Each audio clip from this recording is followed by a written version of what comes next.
aussi pointu et aussi engagé dans la réflexion extrême de Ray, au moins de l'intéresser à ces problématiques. Grande fierté aussi pour moi d'accueillir Nassim Taleb qui vient à point nommé d'arriver parmi nous.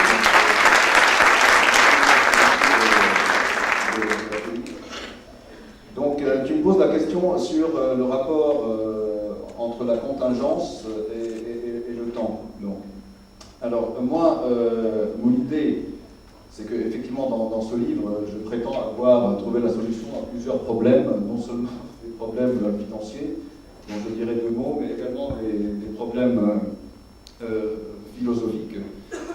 Et donc, comme le titre du livre le dit, pour moi, je distingue entre la pensée que tu as appelée, toi, représentationnelle, donc celle qui regarde le monde en essayant de le partager en ce qu'on appelle des états du monde. Alors, c'est quoi les états du monde? C'est ce que Philippe, tout à l'heure, a évoqué quand il a parlé, par exemple, du dé ou de la roulette au casino, où le monde du joueur de dé ou du joueur de roulette se limite finalement aux numéros de la roulette qui vont sortir. Donc, c'est ce qu'on appelle, en théorie des probabilités, les états du monde. Les états du monde du joueur de la roulette, c'est simplement les chiffres de 0 à 36. Et les états du monde du joueur de dé, c'est les nombres de faces, donc de 1 à 6. Donc ça, c'est une vision qui, Nassim est là pour nous le rappeler, est trop réduite du monde, parce que le monde, surtout le marché financier, dans lequel je baigne moi-même depuis 27 ans maintenant, n'est pas du tout comparable à un univers bien identifié. Donc c'est là le thème clé, c'est celui de l'identification des états. Donc c'est là où je base ma critique, moi. Je dis, au fond, ce que je veux critiquer dans mon livre, c'est cette vision de la probabilité qui, d'abord, face à un monde, elle le simplifie en identifiant des états du monde qui font la différence. Donc, pour le monde de la roulette, les états du monde qui font la différence, c'est les chiffres. Quand on est au casino, en jouant à la roulette, on s'en fiche pas mal de ce qui se peut se passer à l'extérieur. Quoique dans le livre de Nassim, le Black Swan, il y a justement un passage qui m'a arrêté, et ça a été une des choses qui m'ont inspiré dans l'écriture du mien, quand il dit qu'un casino qui est censé calculer son risque en essayant de savoir ce que les joueurs vont lui prendre chaque jour, s'est retrouvé un jour en plus grand risque parce qu'on avait kidnappé la fille du propriétaire du casino et qu'il a dû puiser dans les caisses pour sauver la rançon. Donc il se peut qu'un événement contingent, c'est ça le mot-clé, vienne et nous tombe dessus à l'extérieur des états du monde qu'on avait identifiés dans notre jeu réduit et confiné. Donc vous voyez déjà que je fais une distinction fondamentale entre deux termes qui, comme l'a expliqué Ray, vont être clés dans ma vision, dans ma critique. Donc c'est le terme de possible, de possibilité, et le terme de contingence. Donc, par exemple, pour ce qui est du jeu de dés, les possibles, les états du monde possibles, c'est comme ça que je les appelle en théorie de la probabilité, c'est le nombre de faces du dé, alors qu'un événement contingent serait que, par exemple, au moment où on joue, on reçoit une bombe sur la tête, et à ce moment-là, le jeu s'arrête parce qu'il y a un événement qui typiquement sortait du cadre des états du monde identifiés, qui nous tombe dessus. Donc, la critique de Nassim, telle que moi, je l'interprète après lecture de son livre, et d'ailleurs dans mon livre, le premier chapitre est quasiment consacré à une lecture suivie du sien, c'est que Nassim dit « l'événement incertain, ce n'est pas tellement l'événement dont on peut calculer une probabilité parce qu'il faisait partie des états du monde répertoriés, sauf qu'il avait une faible probabilité. » C'est comme ça, moi, que j'interprète sa critique.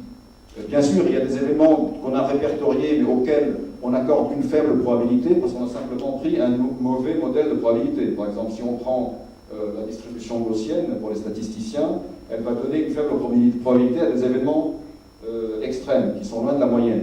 Mais moi, j'interprète la critique d'une façon encore plus radicale, et c'est ce que Ray vous disait tout à l'heure quand il disait que j'allais dans mon livre encore plus loin dans la critique de la représentation en état du monde séparé, c'est j'interprète l'événement contingent, dans ce que Nassim appelle le signe noir, comme un événement qui est même à l'extérieur complètement du champ du possible qu'on avait répertorié avant. Bon, je pense que Nassim sera d'accord aussi avec cette extrémité, et d'ailleurs, bien sûr. Et donc, du coup, on tombe dans un paradoxe presque verbal, et à ce moment, dès qu'il commence à avoir des jeux de mots, c'est là où bien sûr la métaphysique peut arriver, qui est que finalement, on est presque sûr que ce qui va être l'événement marquant, c'est l'événement qui sort de l'ordinaire. Sinon, ça n'a pas d'intérêt, sinon il n'y a pas d'événement. Donc on est quelque part sûr que l'événement contingent va arriver, avec certitude. C'est ce que Philippe a évoqué également au début en disant qu'en fait la catastrophe financière, elle était presque inéluctable. Et pourtant, donc on est presque sûr, donc Nassim a une formule en disant que Black Swan can only happen, donc les événements contingents, complètement imprévisibles au sens où ils sont en dehors de la gamme des possibles, ne peuvent qu'arriver. Donc on ne peut que se planter, c'est ça que ça veut dire. Alors je trouve ça très bizarre, parce qu'on est en train de parler finalement d'un événement dont même la probabilité n'est pas définie. J'insiste là-dessus, la probabilité d'événement, c'est pas qu'elle est nulle ou elle est trop faible, elle n'est même pas définie, parce qu'il ne fait pas partie de l'univers des possibles qu'on a répertorié. Donc on est en train de parler d'un événement dont la probabilité n'est pas définie, et pourtant on est en train de dire qu'il va nécessairement arriver, puisque c'est ça qui nous fait le plus de mal. Donc il y a une sorte de jeu de mots là qui a l'air superficiel, mais qui au fond profond. Quand vous dites que les événements qui vont être bouleversants pour nous ne peuvent qu'arriver, moi j'interprète ça en disant, ça ne veut pas dire qu'ils arrivent nécessairement, sinon ils seraient des événements certains, mais ils ne peuvent qu'arriver parce que que peuvent-ils faire d'autre qu'arriver? Comme ils étaient inconcevables avant, ils ne peuvent qu'arriver. Bon. Donc ça c'est la contingence. Donc la contingence d'après moi, c'est ce qui échappe complètement à la gamme des possibles. Et d'ailleurs, moi je peux dire que j'ai commencé ma carrière financière en plein dans un événement contingent, parce que comme l'a dit Philippe au début, j'ai effectivement commencé à traiter les options le 19 octobre 87, donc jour du crack. Donc ça fait maintenant plus que 20 ans, 23 ans. Et c'est vrai que dès le premier jour où j'étais immergé dans ce milieu, j'ai tout de suite eu une intuition, et je pense que j'ai mis ces 23 années à essayer de l'expliquer au plus, et je pense que mon livre est aujourd'hui la conclusion, enfin, de cette longue expérience et de cette longue réflexion.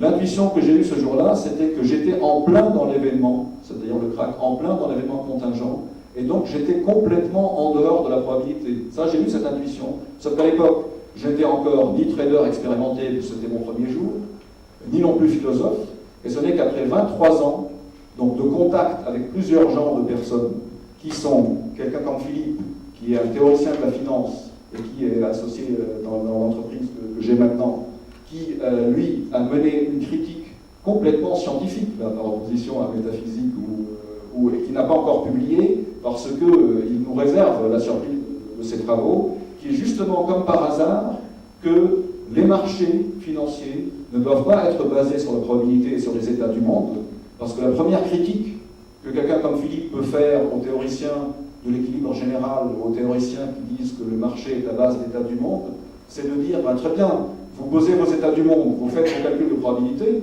comme tout à l'heure lorsqu'on faisait le calcul de probabilité pour l'aider, etc., et la théorie d'équilibre général, et c'est ce que vous enseigne les manuels de finance et d'économie, va obtenir le prix des actifs financiers comme résultat de calcul.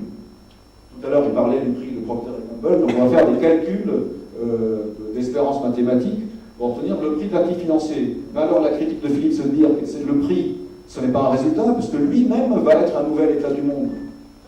Le marché financier n'est pas basé sur des états du monde abstraits, c'est les prix eux-mêmes qui sont les états du monde. Donc il y a une sorte d'autoréférence dans les marchés qui pose problème.